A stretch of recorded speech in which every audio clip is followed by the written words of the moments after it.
A história brasileira mostra que, enquanto a sociedade urbana sofria um processo intenso de modernização e oferta de empregos, o ambiente rural tinha cada vez menos atenção e era sempre sinônimo de atraso e de ignorância, mesmo com as políticas de modernização da agricultura. Hoje isso mudou. Novas questões e problemas sociais crescentes vêm causando uma espécie de resgate desse mundo bucólico, menos artificializado, geralmente associado à paz e convívio social mais humanizado. Mas será que os trabalhadores rurais estão vivendo na pele essa diferença para melhor? Como são tratados aqueles agricultores que se rebelam contra o uso de agrotóxicos e produção em escala, dando preferência a uma técnica mais orgânica? A série Empreendedorismo e Sustentabilidade do programa Entrevista traz hoje Felipe Estrela, professor de Direito do Trabalho da Universidade do Estado da Bahia, para conversar conosco sobre o tema. Felipe, muito obrigada pela sua presença aqui.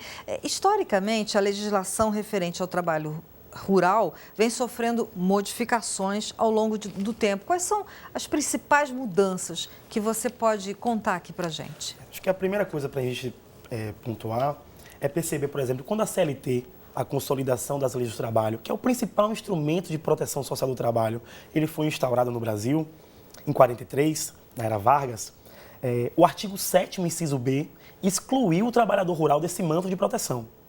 Então, em 43, o que é que você tinha como perfil da sociedade brasileira?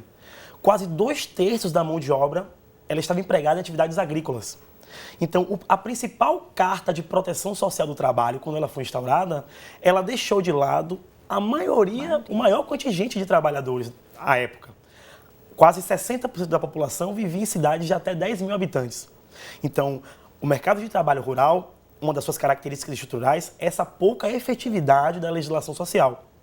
Então, a sociedade brasileira ela já teve vários momentos para poder garantir a ampliação dessa proteção. Se você for comparar antes da CLT, a última investida legislativa para regular o trabalho no campo foi em 1879, ainda na escravidão. Né? Então, após a CLT, somente em 63, com a criação do Estatuto do Trabalhador Rural, houve essa edição de uma legislação protetiva. 20 anos após os trabalhadores urbanos. Hoje, a lei que regula o trabalho no campo é a Lei 5889 de 73 e a Constituição de 88 equiparou o trabalhador urbano e rural. Então, hoje, há um processo grande de constitucionalização do direito do trabalho. Então, se durante muito tempo o trabalhador rural ele ficou à parte de um manto de proteção no plano legislativo, hoje você tem essa lei específica e a própria Constituição que irradia os direitos para o trabalhador rural. Em termos da mudança, acho que a principal mudança foi essa própria equiparação entre a situação do trabalhador urbano e do trabalhador rural, que durante muito tempo não houve essa equiparação. Agora, o que vale a pena ressaltar é que uma coisa é a proteção estabelecida no âmbito legislativo, no âmbito formal da lei. Outra coisa é, de fato, a efetividade dessa legislação. Então, uma grande marca do mercado de trabalho rural é a sua informalidade. Segundo dados da PNAD de 2012, enquanto a informalidade no âmbito urbano é de 28%, no âmbito rural é de 60%.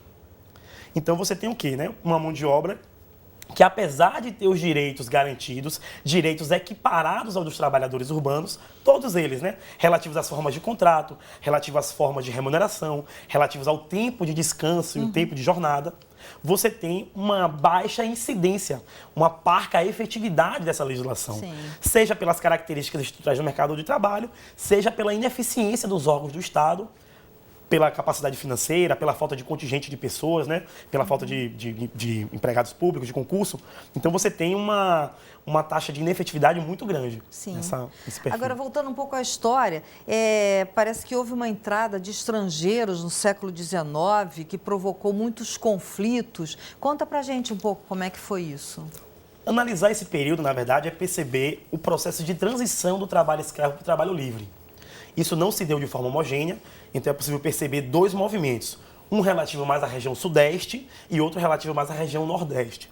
Em relação ao sudeste, uma forma que se buscou de transitar do trabalho escravo para o trabalho livre foi a arregimentação dessa mão de obra imigrante, essa mão de obra estrangeira. Sim. Então, aqui na região sudeste... Que vinha da onde, mais ou menos? Inicialmente, a primeira leva mais da Europa Ocidental, naquela região ali, né, da Itália, né, Espanha, Portugal. Então, mais essa primeira leva nesse período, 1830, 1850, 70, dessa região. Já no século XX, veio mais do leste asiático, né, do próprio Japão, né? Então, você tem uma primeira onda mais na Europa Ocidental e num segundo fluxo mais da região do leste asiático. O que acontecia? Nesse período de transição do trabalho escravo para o trabalho livre, e pela própria mão de obra escrava já ter construído os mecanismos de resistência ao trabalho penoso. Sim. Então você já tinha uma mão de obra que não iria se submeter àquelas relações de trabalho, porque ele já teve 350 anos de experiência, uma experiência altamente degradante para esse trabalhador. E a regimentação dessa mão de obra imigrante veio justamente nesse sentido. Como é que você ia fazer esse contrafluxo de um movimento muito grande de resistência interna a essa ideologia do trabalho. Então, a mão de obra migrante, ela veio na perspectiva de se constituir, a Europa passando por crises, né? O Estado alemão em processo de unificação, contexto de guerras. Então, esse trabalhador camponês imigrante, ele veio para o Brasil na perspectiva de conseguir uma gleba de terra, poder trabalhar, poder cultivar. Melhorar de vida. Melhorar de vida, né? No contexto da Europa em crise. Então, os empregadores custeavam, através das associações de imigração, a vinda dessa mão de obra para cá, mas qual é a grande sacada, né? É perceber que quando ele chegava no interior da fazenda, dificilmente ele ia encontrar uma relação de trabalho diferente do que foi o histórico da escravidão. Então, esse trabalhador que vinha na perspectiva de encontrar alternativas de vida, de melhoria de vida, muitas vezes se deparava com uma situação de exploração idêntica, né, ao do trabalhador escravizado. E a reação desse trabalhador imigrante em relação à reação do trabalhador brasileiro com relação ao trabalho escravo é diferente? Era diferente? Basicamente, né, as reações elas se davam na própria resistência a esse processo de trabalho e a essas violações. Então, tanto a mão de obra escrava como a mão de obra migrante, né, do trabalho livre, digamos, ela construiu esses mecanismos, né, como boicotes, né, a própria reivindicação do que se poderia falar de direitos, né, porque ainda não era direito do trabalho. Sim. Uma característica da legislação trabalhista nesse período era muito mais se preocupar com o contrato escrito como a forma de transição do trabalho escravo para o trabalho livre. Então, o contrato, ele era, na verdade, a grande expressão dessa transição, mas uma expressão formal. Então, ao invés de você assegurar direitos, o que se garantia, na verdade, era condições para que esse trabalhador imigrante ele executasse o contrato. Quero um exemplo, assim. Você vinha, uma mão de obra imigrante italiana, por exemplo, para trabalhar na lavoura de café, na região sudeste.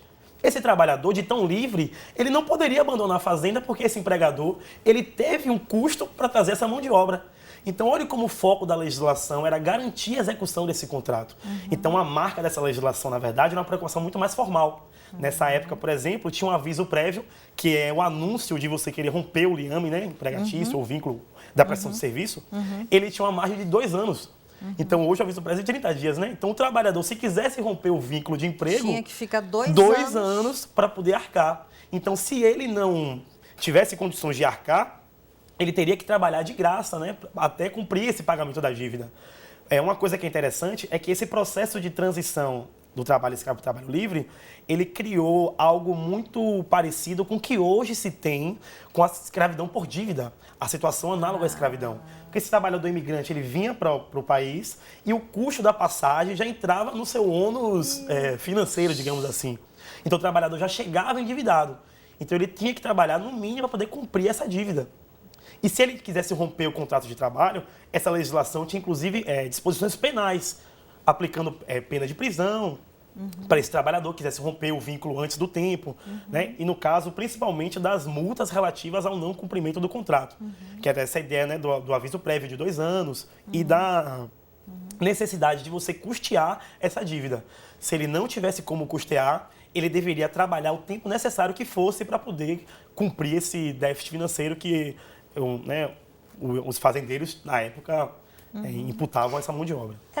Era uma vida bastante dura, né? Acho até que de alguma forma continua sendo, né? Então, como eu estava falando no início do programa, quer dizer, para a cidade, para a vida urbana, aquele trabalhador rural significava isso, uma vida dura, uma ignorância, ninguém queria chegar lá. Mas isso foi mudando. Hoje em dia, o que a gente vê é uma outra relação. Muita gente querendo largar a cidade para ir para o campo. Você acha que isso pode formatar um novo ambiente rural, Felipe? Se você perceber as mudanças na relação de emprego no âmbito rural, acho que a própria mecanização da atividade agrícola ela teve uma implicância muito representativa. Primeiro, na mudança do perfil do trabalhador.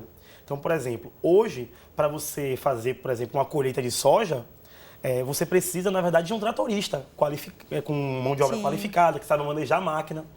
E muitas vezes, esse próprio trabalhador, esse novo trabalhador que vai operar nesses padrões da maquinização, ele acaba estabelecendo uma cisão com aquele trabalhador da lida, aquele que está ali direto, né, na lavoura, né, trabalhando direto na relação com a terra. Porque ele se compreende como trabalhador qualificado, né, diferente desse trabalhador que está ali já no dia a dia, mesmo na labuta, né, na ponta da enxada, digamos assim. Porque se especializou de alguma forma. Então você cria uma concorrência intertrabalhadora. Em outra medida, esse próprio padrão de mecanização, ele também teve implicâncias ambientais muito grandes. Então acho que esse movimento de retorno para o campo, ele encontra alguns limites, primeiro na própria concentração fundiária. Então uma das marcas dessa agricultura mecanizada são as grandes extensões de terra. Então você tem as grandes extensões de terra, um uso intenso de insumos bioquímico-minerais, e isso tem impactos ambientais muito grandes, né, para a população em geral, para a sociedade como um todo. Então, esse movimento de retorno ao campo, ele encontra um pouco esses limites, né? Assim, claro que ele pode contribuir, eu acho que a grande contribuição é na perspectiva de como é que você consegue construir relações de trabalho e relações com o meio ambiente de formas diferenciadas. Como a gente sabe, obviamente, o uso de agrotóxico não só é ruim para a nossa alimentação, para o nosso dia a dia, como também para o meio ambiente, já que causa maiores emissões de gases de efeito estufa. E aí eu queria perguntar a você o seguinte, o homem do campo sofre como nós aqui na cidade esses efeitos do aumento dos gases de efeito estufa? Com certeza, na verdade, né? Se você pega como um processo assim, global, né? Acho que no mundo todo, cada vez mais, o debate da questão ambiental tem sido prioritário.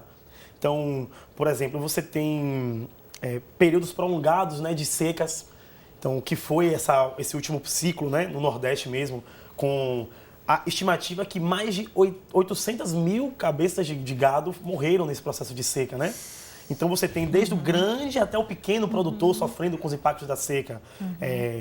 Os próprios recursos hídricos, né? O uso dos mananciais. Muitas vezes, as indústrias de beneficiamento rural, elas acabam não atendendo às normas relativas ao tratamento desses resíduos. E isso acaba poluindo, né? Os mananciais, aquilo, na verdade, as fontes de água que devem abastecer os municípios, né? Então, a própria falta de controle também sobre essas atividades. Então, o meio ambiente, na verdade, cada vez mais ele tem dado sinais de como o modelo de desenvolvimento tem criado consequências para o conjunto da população. Então você tem, na verdade, cada vez mais produtos de baixa qualidade, né, com tempos de lavoura diferenciada. Então, antigamente, se você tinha uma sabedoria popular, né, do trabalhador, do homem e da mulher do campo, sobre qual seria o ciclo daquela produtividade, sim, então as implicâncias na mudança climática acabam também alterando nesse ciclo, né, da produção.